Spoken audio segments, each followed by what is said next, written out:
জলের মধ্যে কি সুন্দর গাছ বেরিয়েছে, যে রসুন আর এই যে পেঁয়াজ। তো এটা এবারে টবেতে লাগাবো গাছটা। এইবারে আমি পেঁয়াজ আর রসুন গাছটা লাগাবো। দেখো জলের মধ্যে পেঁয়াজ আর রসুন গাছ হয়েছে। একবার তো ভেবেছিলাম এই বোতলটা ফেলে দেবো, কাজে লাগছে না। হ্যাঁ, তো দেখো কত সুন্দর রসুন গাছ হয়েছে, পেঁয়াজ গাছ হয়েছে জলের মধ্যে। আজকে আমি পেঁয়াজ আর রসুন গাছ লাগাবো। তো দেখো জলের মধ্যে এই যে রসুন গাছ, দেখো এই রকম রসুন, এই যে একটু সবুজ অংশ বেরোয় না, আমি এইভাবে জলে ফেলে দিয়েছিলাম।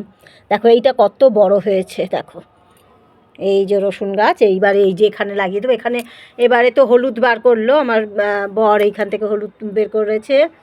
তো একবার ধানও হয়েছিল পাশে, তো হলুদ হয়ে গেছে। এইবারে রসুন আর পেঁয়াজটা দেব। এই যে রসুন গাছ আর এই যে পেঁয়াজ, জলের মধ্যেই রসুন আর পেঁয়াজ। দেখো তো বেশিক্ষণ রাখবো না, আর এই যে পচে আবার নরম হয়ে যাবে। এইবারে টবে লাগিয়ে দিচ্ছি। দেখছো কত সুন্দর, কত বড় হয়ে গেছে, অনেক বড় শিকড় বেরিয়ে গেছে। আর বেশি রাখলে আবার পচে টচে যেতে পারে। এইবারে আমি এইখানে লাগিয়ে দেবো গাছগুলো। এই যে পেঁয়াজটা এই জলেতে জারেতে ছিল, এইবার এই যে লাগাচ্ছি দেখো, এই যে। আর এই যে রসুন, এখানে দুটো আছে ছোট ছোট।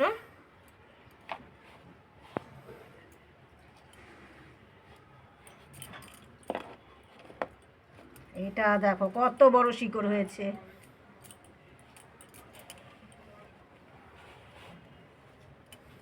তো এখানে না হলুদ গাছ ছিল, দেখো একটা খুঁড়ে এই যে একটা হলুদ পেলাম। তো এই গাছটা আমি লাগিয়ে দেব।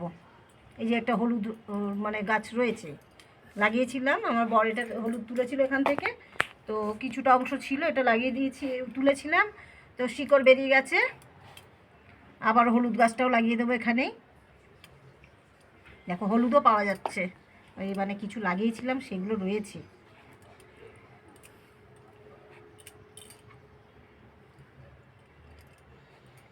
ঠিক একটুখানি করে সবুজ অংশ বেরোয়, আমি গাছ লাগিয়ে দিই। আবার বেশিক্ষণ জলে রাখলে চলবে না, পচে যাবে, সেটা দেখে নিতে হবে। তো পেঁয়াজ এগুলো আপাতত ঠিক আছে, রসুনটা এগুলো লাগিয়ে দিচ্ছি, নাহলে বেশি জলে থাকলে আবার খারাপ হয়ে যাবে। সেই জন্য এবারে মাটিতে লাগিয়ে দিচ্ছি। কিন্তু শিকড়গুলো খুব তাড়াতাড়ি বেরিয়ে আসে।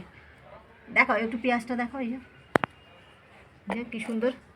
আর এটা রসুন, ব্যাস। এবারে এই যে হলুদটা, এটাও লাগিয়ে দেবো, এই একটা হলুদ, ব্যাস হয়ে গেছে। এই আমার শখ